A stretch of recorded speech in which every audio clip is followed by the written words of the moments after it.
We were in the chapter 3, Karma Yoga, and as I'm trying my best at this stage of our study, the clarity is very important. We need to understand where exactly Karma Yoga fits with the overall scheme of things. And we wanted to know what we are trying to achieve, and also we need to know how we are getting there. So, this is very important. So we talked about this multiple times, and in the last couple of weeks, we saw two sessions. One means session one of Karma Yoga. We introduced the structure of the Bhagavad Gita, and we try to understand the role of or the spiritual path prescribed by the Bhagavad Gita. What exactly is the spiritual path Bhagavad Gita offers? So Bhagavad Gita tells that the real solution for all our problem is understanding my own true self. What exactly, who am I? What am I? That needs to be understood. And how can I understand that? There is only one means, which is knowledge. But you cannot go to that path of knowledge directly. The path of knowledge will work only when you have a pure and a controlled and a stable mind. So karma yoga and upasana yoga are the means to prepare your mind to assimilate the knowledge about your own true self. That is where the role of karma and knowledge is there. And this is what the solution of the Bhagavad Gita. And I put the video link also, and I checked out this presentation also earlier, so you do have it. And then in verse 1 and 2 and 3, we heard Arjuna asking a question. If you think that knowledge only can give me the true knowledge about myself, and only knowledge can solve my problem, why are you asking me to go and do the yoga or even the terrible action? Because he had to fight a war. So that isn't it a contradiction? So that is the verse 2. Arjuna tells Krishna that you have to give me a clear direction, because the directions you are giving seems to be contradicting. In one side you are saying that knowledge is the highest, and you are asking me to go and do karma yoga, which doesn't make sense.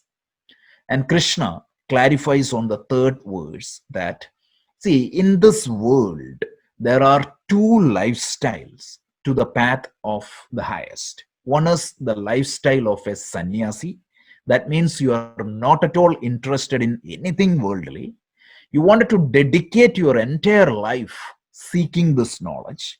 A committed lifestyle, seeking knowledge. A committed lifestyle where seeking God is the only priority. You don't want to take any other responsibility, but that has to be demanded by my mental condition and my mental stage. So that is one lifestyle. That is the lifestyle of a sannyasi.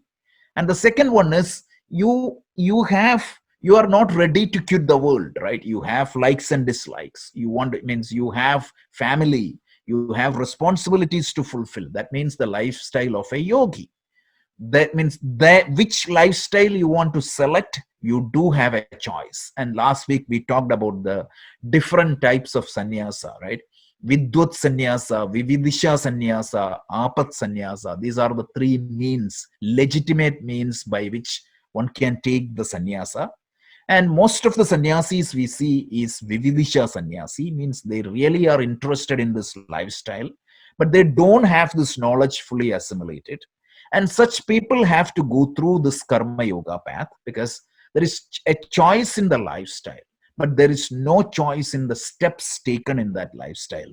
Whether you are a sannyasi or a karma yogi, you have to follow this path, which the path, step number 1, which is the karma yoga, upasana yoga. That is for the antakarana shuddhi, that means the stability of the mind. And second step is the yoga of knowledge, or the jnana yoga path, which is going to understand my true nature. So whether you are a sannyasi or a yogi, there is no choice in the steps or the path. But of course, you have a choice how you can seek that path. You can approach these steps as a karma yogi, or you can approach this step as a sannyasi. This is what we saw. So please, I'm re-emphasizing the need of clarity. So are you clear? Why means there are two lifestyle. I do have a choice on that lifestyle, but I do not have a choice. Even if I am a sannyasi, I cannot skip karma yoga. I cannot skip upasana yoga. I cannot skip jnana yoga. Even if I'm a yogi, I cannot skip these steps. But I can approach my life as a karma yogi or a sannyasi. There is a choice. Is it clear? Yes, Rajesh. Yes. Excellent. That's very good. So let's continue. So Anu, could you please chant verse number 4? Today we are trying to see 4, 5, and 6. न कर्मणामनारम्भात् नैष्कर्म्यं पुरुषोऽश्नुते न च सन्न्यसनादेव सिद्धिं समधिगच्छति. Very interesting verse. Some people think that how can they be more spiritual? They think that you have to change your, you have to stop your activities, right? They think that they speak in a certain way, or they say that I eat only these food, that is going to make me spiritual. Krishna clearly answers. He tells, Na karmanam anarambhat naishkarmyam purushosnude. By not starting any endeavor, or by retiring or renouncing from all the endeavor, you will not become more spiritual. So neither does an individual attain highest by renouncing the action. Then he tells, Na sanyasana seva siddhim samadhi gacchati. Just by renouncing the action, nobody is going to get the highest. So let's see the word by word meaning. Na karmanam anarambha naishkarmyam purusha ashnuti nacha sanyasanat eva siddhim samadhi gacchati. So sentence number 1, purusha means a person. Na means do not. So he tells a person do not gain, right? Ashnuti, the state of actionlessness, naishkarmyam. Let's talk about what is that state in a minute. By non-performance of action, but just giving naishkarmyam, or the state of actionlessness, is the highest spiritual stage. Naishkarmyam, let me give you a simple terminology to understand what is naishkarmyam. Naishkarmyam, people think that it is means just you are renouncing all the action. That's not the case. Naishkarmyam simply means that it's not freedom from action, but freedom in action. What is the difference between freedom from action versus freedom in action? Anybody? Just think of that. It could be that it is an attachment doing the work without any attachment. You are still doing that. Is again a no, you're right, but that is a technical term. But what is really freedom in action? Typically, when I act or react, who is in control? Simple example, right? You want to get up tomorrow morning at 6 o'clock and do your yoga. But when the alarm goes, when you hear the alarm, what do? What do you feel? Going back to sleep. Sleep, exactly. Then every day you wanted to do like 30 minutes of activities. But when you really go to activities, your body will say that, okay, I'll do from tomorrow. I want to stop my cigarette smoking habit. But when I see the cigarette, what is going to happen? Something in me pushes. Every doctor in the world knows smoking cigarette is injurious to health. But I see a lot of doctors smoking. Everybody knows that this sedative lifestyle is not good. Everybody wants to spend like 1 hour in self-development or studying scriptures. Everybody wants to pray. Everybody wants to be disciplined. Everybody wants to be good to the family. Everybody wants, okay, make a resolution that I'm not going to shout to my children. But when you see the behavior of the child, you cannot but shout. So you think, right, what you feel to do versus what you need to do. There is always a delta. So freedom that means I don't have the full freedom in action. Even though I want to do certain things, but I end up doing different things. I wanted to get up and study, but I prefer to sleep. I wanted to eat healthy, but I prefer to eat junky food. I wanted to do studies, but I end up watching TV. I wanted to love my family, but end up shouting. So every moment, do we have the real freedom in our actions? Oh, if you had, you would be saints, I will tell you. So how much freedom in action you have, right? Most of the people say, I want to do that, but I cannot do it. The situational pressure will impact the freedom in action.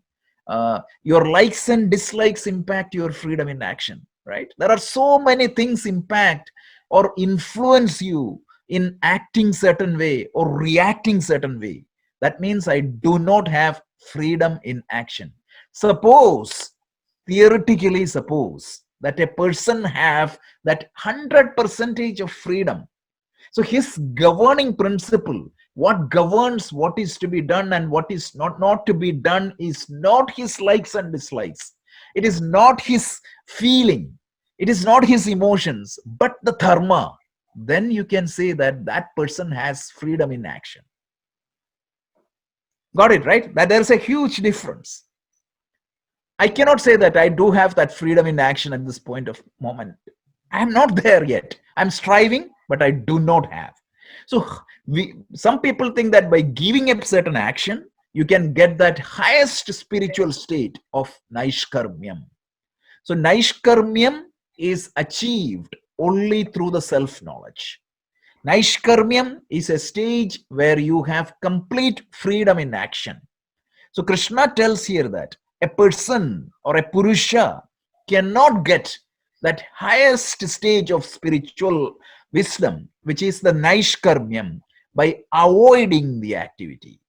And second thing is that he cannot achieve the highest state, which is moksha, by simply renouncing the activity. So in other words, by stopping your duties, by running away from your duties, thinking that, okay, your duty is, let's say that woodwork. A woodworker thinks that by running away from my duty, I'll be more spiritual. So what he does is not going to make more spiritual, right? A temple priest performing the ritual and a carpenter doing your work, both can be converted into necessary means for the purification of the mind. Krishna is saying that it is not the action by themselves, but how do you perform the action? How much you are committed to karma is going to make the difference. This is a big teaching. You cannot call any action as a lowly action as long as it is conforms to dharma. So this verse is very important. By a person does not gain the state of actionlessness or the highest state by non-performance of activities, nor does the person attain the highest by mere renunciation of actions. This is very important. So why Arjuna didn't want to fight the battle? Because he thought that fighting a dharma yukta, because being a terrible action, that action is less spiritual. So this is different. That Krishna wanted to clarify this point very well. So let's understand this a little bit more. See, we need to understand that the role of our mental impressions. To the point Radhika was telling earlier, why I like to eat junky food, or why I like to go to watch TV more than studies. Anybody thought about that? That is my mental impression, my mental makeup. So there is very interesting, right? At any point of time, when you study the Patanjali Yoga Sutra, you will understand this much more detail. But this is good enough. The Gita gives all the information. At any point of time, our perception, feeling, and thinking is influenced by the mental impressions we have. Let me pause here. Let me pause here and try to understand, see whether you understood this correctly. So let's hear a news, right? You open up the news. Let's say that right now the election was going on. I'm not saying that X is good or Y is good. You heard that person X won the election. Let's say that the parties were A and B. You heard that B won the election. But imagine you were a supporter of party A. What would be your perception of the result? Anybody? It was rigged. Correct. What is your feeling? Terrible. Yeah. What is your thinking?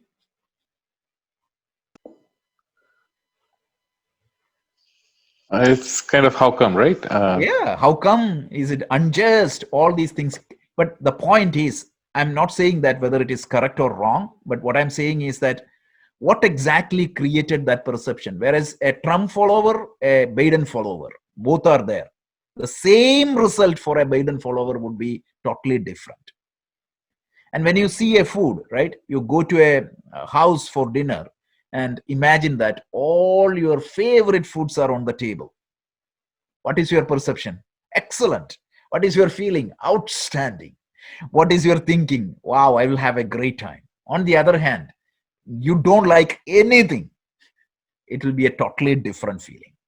So the point is that more than reality, along with of course, the external event is going to give a trigger. But how am I going to interpret that trigger? It will be determined by my mental impression. My mental impression is going to color my perception, feeling, and thinking. Anybody has any doubt? This is the basics of cognitive psychology also. You have this. This is very important. Any situation happening in the world, you interpret based upon your mental impressions. And if the mental impressions are proper, of course, you have a correct perception, correct feeling, and correct thinking. But imagine there is a slight mistake. If the values you accepted is a little bit correct, not correct. For example, let's say that your assessment of or the impression you have is slightly wrong. For example, if you have a great value for the junky food, what is going to happen? You see junky food as your dearest food, and it will influence your decision. So understand that how these mental impressions are formed. Anytime you do an action, whether that action is physical, verbal, or emotional, it creates a tendency in your mind. That tendencies will accumulate and eventually forms the impression. And if you really believe in the karma theory, what is going to happen? If you don't believe in the karma theory, your impressions are created in this life. But if you believe in the karma theory, it is an accumulation from the past also. So at any point of time, I'm not looking at the world with a clean glass.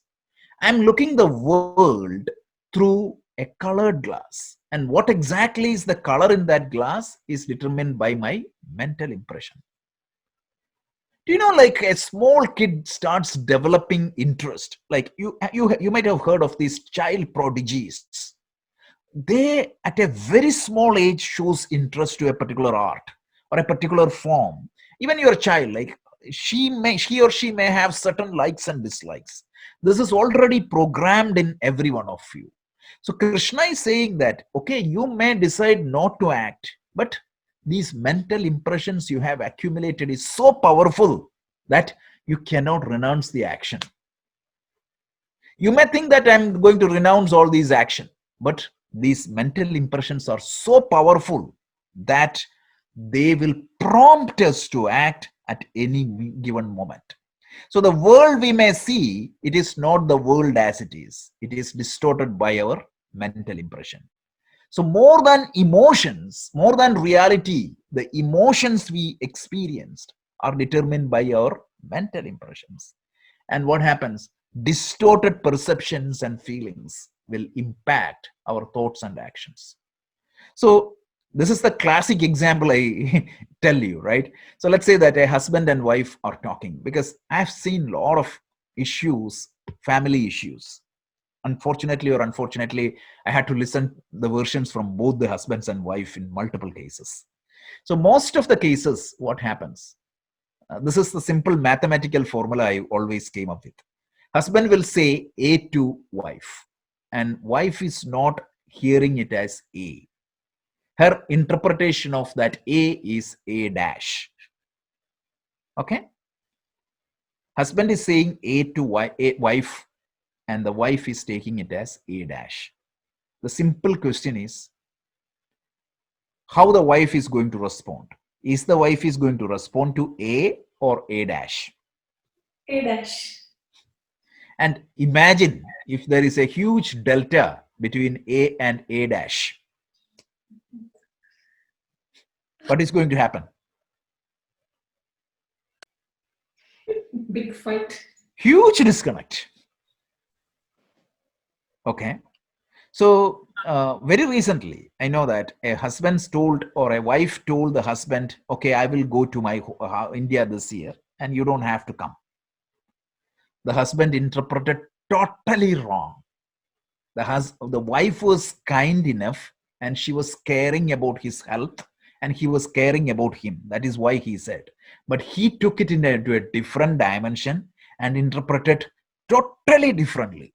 And this started into a big fight in that family, and it went up to such an extent that they were almost ready to separate. I'm telling this a real story. It happened last year, and I got involved and I listened to both. And when I listened to both, I felt like laughing. There was absolutely nothing, but it created a big issue. And this is why the counselor's job is very important. You need a counselor who can freely, right, impartially understand both sides. Typically what happens, you go to a person who also has a stake in that. They also start becoming emotional. So the whole thing is not going to work. But here, at this point of time, what is important to us is understand that the mental impressions are extremely powerful. And at any given point of time, the mental impressions will prompt us to act. And every action we do is going to give more mental impression. I'm going to give you a simple example. This is again a real-time example. One of my colleagues, he started taking a chocolate chip cookie every day at 3 o'clock at coffee. And after the doctor's appointment, the doctor asked him to give up all these sugar and cookies. He found it is extremely difficult to give that up at 3:30. So imagine, 10 years back, he never had this habit. How did that start?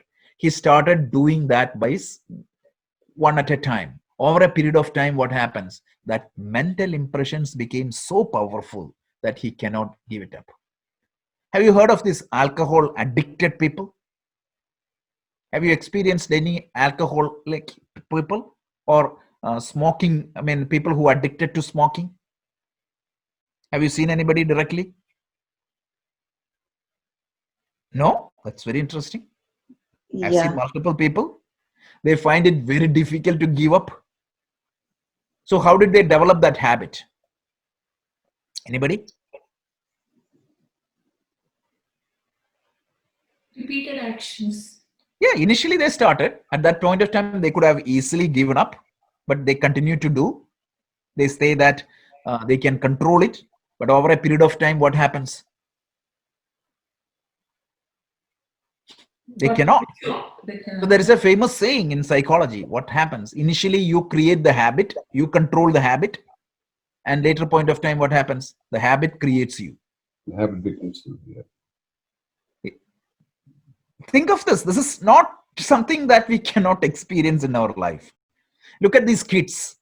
They started playing Fortnite. they started getting into these online games. And can you show me any teens which are not addicted to these games or screens? Just take their phone for a day, they feel handicapped. Forget about teens. What about us? Absolutely. If you don't have your phone for a day, right, or a few days, don't you feel terrible? If you don't check your WhatsApp messages every 10 minutes. Yeah.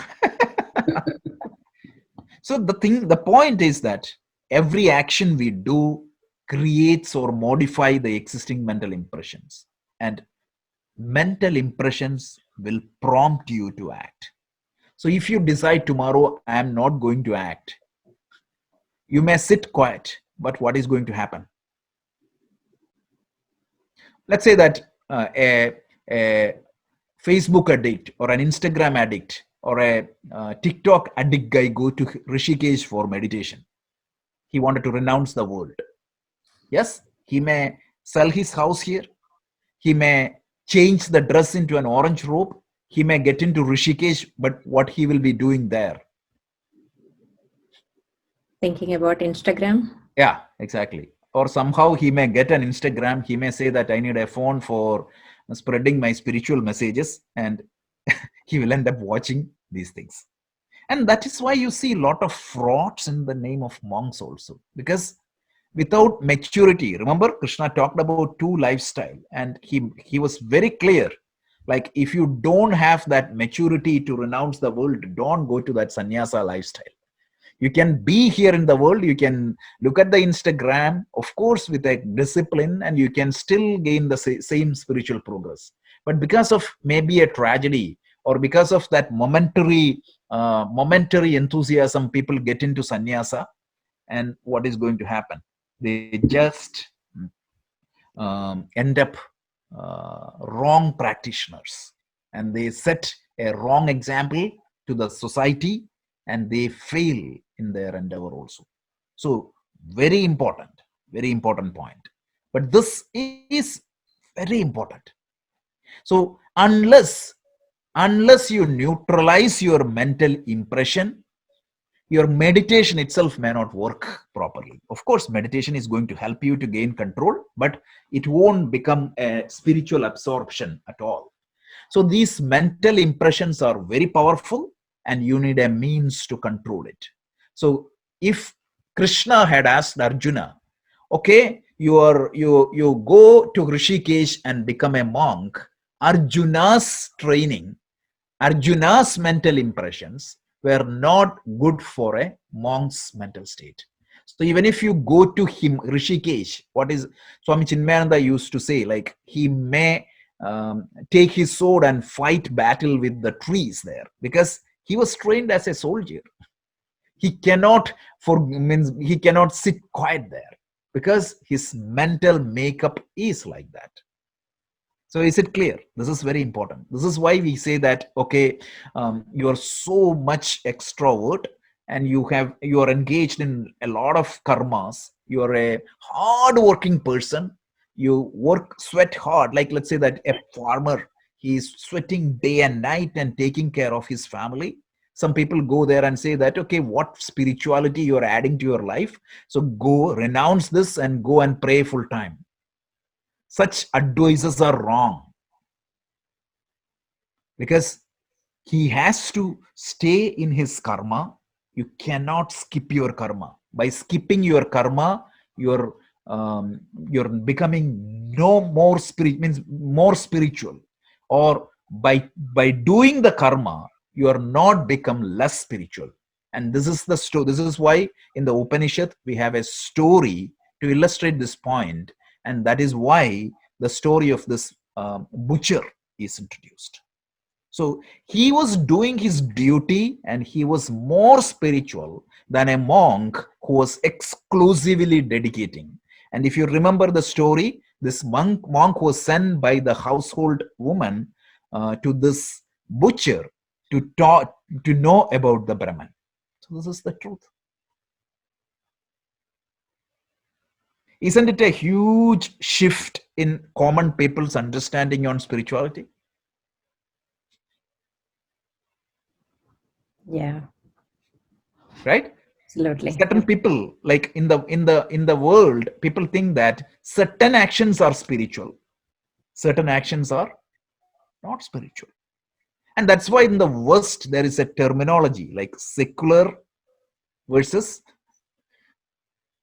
right, secular versus non-secular.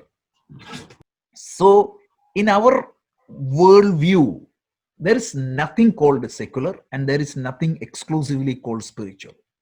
Any dharmic action can be as effective as your prayer. It's a very revolutionary teaching. Okay, don't call Krishna as a communist or a socialist or anything like that. This is the real socialism, spiritual socialism. You'll see in the next verse, upcoming verse, how deep it is going to. So let's continue. So now the Naishkarmya, the technical term, I already explained. It is not freedom from action. It is freedom in action. Typically what happens is our actions, what prompts our action is our mental impression. That is why we always compromise. When our likes and dislikes conflicts with the dharma, what happens? Typically we follow the path of likes and dislikes. But if you have that maturity, that spiritual maturity, you will be able to choose the path of dharma over the path of raga dvesha. So this is the fundamental approach of the Gita.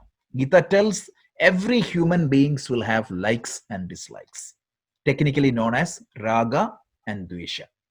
And every action we will do is in line with that. And there is nothing wrong in that. But when these raga dveshas conflict with dharma, do you have the maturity and do you have the skill and do you have the courage to choose the path of dharma and which could be against your raga dvesha? For example, when you go and eating, right? You see the junk food one side, you see the healthy food on the other side. Raga dvesha will pull me and push me towards that junky food. Whereas my dharma, because the body dharma means what? The natural order of the universe. What is designed for my body, what is good for my body, eating that is the dharma at that point of time. So there is a conflict between dharma and raga dvesha. Typically people fall into raga dvesha, but naishkarmya, a person who has the freedom in action, so he will decide what action I will do. So that is the naishkarmya. And the simple definition of naishkarmya, it is the ability to do what needs to be done versus what feels to be done. Most of us go with the feeling, but the person who is established in that higher wisdom, he will do what needs to be done. So as a student, based on my dharma, means the state, what is the right action that will be governed and determined by dharma, and I will be able to follow that. Any question? So this verse is very important. In this verse, Krishna tells that you are not going to be more spiritual by stopping certain activities, or you are not going to be any less spiritual, but by stopping certain activity, that is what it is, or by doing certain activity. It is completely independent of these things.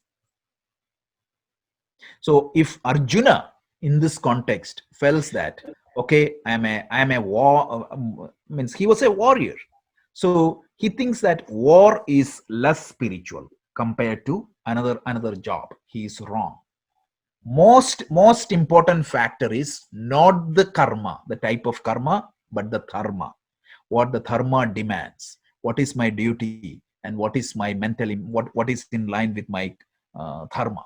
That is more important. So if you are a householder, you think that, okay, I'll be spiritual tomorrow. You leave your wife and kid and running away to Himalaya. That's not good. I don't think we can be any more direct. This is extremely powerful words. Okay. So now the question is, how can I gain this freedom in action? For gaining freedom in action, I need a pure mind, I need a calm mind, and I need a controlled mind. Because when I have a pure mind and a calm mind and a controlled mind, the pressure of mental impression on me will be under my control. Because what happens when I'm not able to, when the pressure is more than what I can control, I will just go with the feeling. But if the pressure is under control, I can take care of it. So that's the importance of Karma Yoga in the path of spirituality. Because without the Karma Yoga, I cannot control my mental impression. And if I cannot control my impression, mental impression, any other practice I take, it won't do any good. And this is why in our prescription of the spiritual path, the first thing is Karma Yoga. Remember, we talked about why, what, and how. And what we are talking now is the how, Karma Yoga, right? That means right now, what? Why Karma Yoga? Because Karma Yoga, what is the role of Karma Yoga in the spiritual path? This is very important. Any questions? Okay. So this is what we talked earlier. We said we cannot gain the Naishkarmyam by not starting any activities or stopping any activities. So this is the lessons. The lessons means renouncing the world or running away from the world. We become more spiritual. And first, we need to acquire the purity and the stability of the mind. Action, when not done with the right attitude, it is going to create mental impressions, and that mental impressions are going to create a problem in the future. Any questions? Okay, so we'll continue. Rajesh, one quick question. Yeah, please. The mental impressions can still be good ones too, right? Like it may not be, we don't have to get rid of the mental impressions always. Say sometimes we were talking about this chitta shuddhi, right? That is the purity. So by that, the what we aim is to get the right. It's a good question. Right? It's a good question, Radhika. So you're saying that, okay, why we have to say that? Okay, you agree with the fact that the bad mental impression needs to be flushed out. But what about the good mental impression? So the good mental impression also can be a problem. Yes, it is not as bad as the bad mental impression, but let's say that I am addicted, right? I have binding desires for the good things. For example, I'm so much addicted with social work. So what happens if I cannot do that? Is that going to create a disturbance in me? So the binding desire is always a problem, even if it is a good one. So in our scriptures, it is compared that an iron chain versus a golden chain. A golden chain looks good, but it can again bind me. The question is, sometimes what happens? Let's say that the love for your child. Nobody say that the life for the child is bad thing. It is absolutely good impression, and you should have that. But what happens? Imagine that love becomes extremely binding. If the child forgot to call one day, what would be your mental state? Right? It's terrible. So if I have binding desire, how can I love somebody without that binding? That is the ultimate goal. But the first step is remove the bad mental impression, and eventually you need to gain control over your good impressions also. Because, for example, I'm addicted to reading Bhagavad Gita. If I don't read Gita a day, is that going to create mental disturbance in me? That is also not good. Yeah, I was about to ask that, like, we get into the habit of all this good things through, right? Like that's all good, but the thing is that can you live? That means you're dependent upon that. The moment you are dependent upon X, Y, Z, whether it is good or bad, that's a potential problem, correct? Because what happens? When I'm dependent upon anything external, which is not in my control always, what is going to happen? There is a vulnerability in life. So that is going to create problem. So eventually you need to get out of that. Thank you. I guess like Krishna said, everything in good measure, right? Yeah, and also in control, right? See, means you enjoy when it is there. You will try to keep that there as much as possible. But by any chance, if it is not there, that is, you. Of course, some situation. For example, losing a dear and near person, right? The person who love, it is going to create pain no matter what. But that's not the end of the world. That is where Krishna tells what cannot be cured, you have to endure it. Remember the terminology we studied, something called Sahanam sarvadukhanam apratikara purvakam chinta vilaparhitam sa titiksha iti uchyate. So eventually you have to gain that. But that is, forget it right now. Right now, let's get out of these negative one and then positive one. And the beauty of Karma Yoga is, if you practice Karma Yoga in its true essence, without you knowing, you will get into all these things brilliantly. Brilliantly. You will see that your means I know very personally, means even my own life, I know means certain things, how it was critical for me. And if you practice this Karma Yoga, how much difference it can make. It is very much evident. Okay, so that's why this chapter of Karma Yoga, you please pay full attention, and any doubt, please raise it in the class. We need to review that and clarify it, because now onwards clarity is our primary priority. There is no compromise on clarity.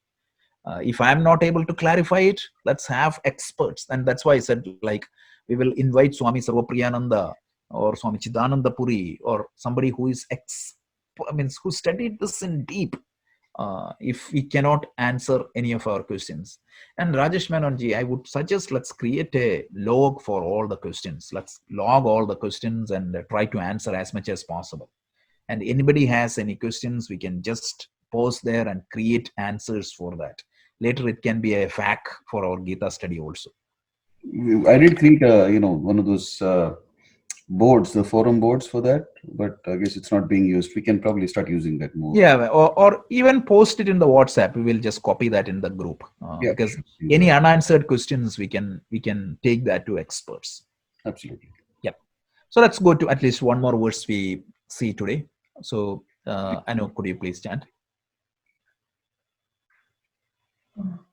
नहि कश्चित् क्षणमपि जातु तिष्ठत्य कर्मकृत् कार्यते ह्यवशः कर्म सर्वः प्रकृतिचैर्गुणैः. Okay, now, even if you think that you can be more spiritual with your wrong understanding, right?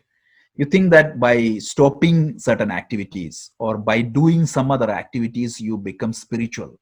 Krishna is saying that, no, you cannot stop your activities completely. Even the most exalted spiritual master cannot stay without performing the action. So nobody in this universe can stay even with a moment, even for a moment, without performing action. All the beings helplessly are compelled to act by their mental temperaments. This is very important, right? So the nahi kaschit chanam api, meaning even for a moment, kaschit chanam, even for a moment, jatu tishtati akarmakrita, without a living being can stay or exist without performing activities. You will be compelled to act. Your body demands act. Your existence, survival of the body itself is dependent upon lot of activities. Karyatehi avashak karma sarvai prakriti jair gunaihi. You will be compelled to act. You are helpless but to act, which is born out of your mental temperaments or the nature. The nature will prompt you to act. So nobody can think that they can ever escape When people think of sannyasa, they thought that, okay, I'm going to renounce every activity. So the definition of sannyasa itself, anybody know the definition of sannyasa? The simple definition is kamyatam karmanam nyasam, the renunciation of all the binding desires. That's all sannyasa is. You cannot stop acting. It is impossible. Everybody will be prompted to act by the gunas, the three gunas, or the prakriti, the nature. So that's very important. So no conscious being can live without, even for a moment, without actions. The actions, it could be physical activity. So you may think that I'm not physically acting, but it could be at the speech level. You may sit and talk, and you might be quite physical and verbal, but it could be mental activities. You cannot stop. It is going to be difficult. It is going to be difficult. Sitting idle is more difficult. So this is very important. Nobody can renounce the karma completely. What influences act, right? Perception of the world can be a trigger, as we said, but along with that trigger, our moods and mental temperaments also force us to act. That is very important. And the temperament of the mind is broadly, I just gave a highlight. This is a reference only. This is not the main subject here, but reference I gave this in the presentation. You can refer. The mental temperament of an individual can be broadly categorized into sattva, rajas, and tamas. Again, this is a model. Highlighting the word a model. There are different mental models. One model of the mind is called sattva, rajas, tamas. This comes from our Indian school called Sankhya. The Sankhya school gives this particular model. In this model, sattva is the natural state of our mind. Rajasic means it is a hyperactive state. It is worried, anxious, everything. Tamas means it is an inactive state. See, sattva means it is the right kind of activity, natural state. Rajas means hyperactivity. Tamas means inactive state, inertia. That means dull, deluded, foolish, depressed. These states are, this is the three state. So depending means our goal is to keep sattva as much as possible. But what happens? Our mental impression can trigger us into rajas and tamas. So the purity of the mind as well as the stability of the mind, what exactly is the state my mind is in, is going to state transition my mind between sattva, rajas, and tamas.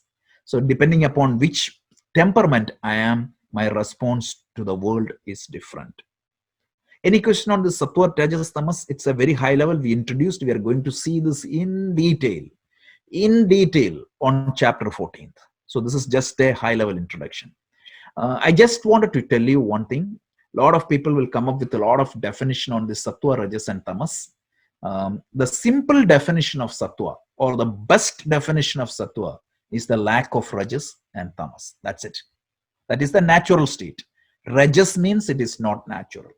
Tamas means it is not natural. So let's say that you need to travel. Let's say that your natural speed is 10 miles per hour.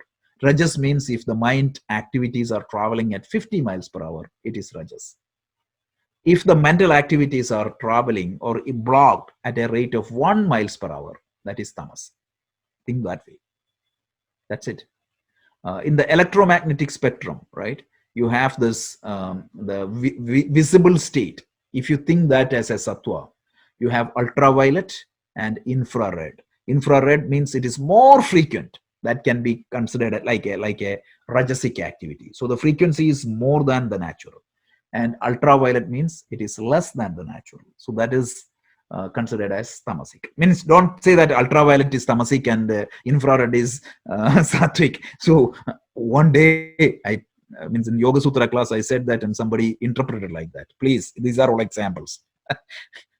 The natural state of the mind is called sattva. The hyperactivity is rajas, and inertia state is tamas. We are going to see this in detail, but just wanted to make sure that what exactly is my mental state is going to determine the way I respond to situation. And the same individual can be in any of these state, or sometimes a combination of state also. So another interesting point is, right, another representation. This is in the slides, you can refer. So we means, for example, when we are in Sattva, what happens? When I look at the image of the sun, it can see exactly as it is in the water. But Rajas means what? It is turbulent. So imagine that there is reflection of sun happens here. It may not be a sun. It might be a dancing sun. It will be a like a totally different sun you see. And if you are in Tamasic with a lot of dirt and lot of less activity, you will see a different sun. So depending upon your mood, Sattva, Rajas or Tamas, when you interact with your world, you get 3 different perceptions. So that's very important. And depending upon that mental temperaments, you are forced to act and you are helpless. So I have a question only, right? Don't you feel ashamed or don't you feel bad? Still people calling Sigmund Freud as the father of psychology.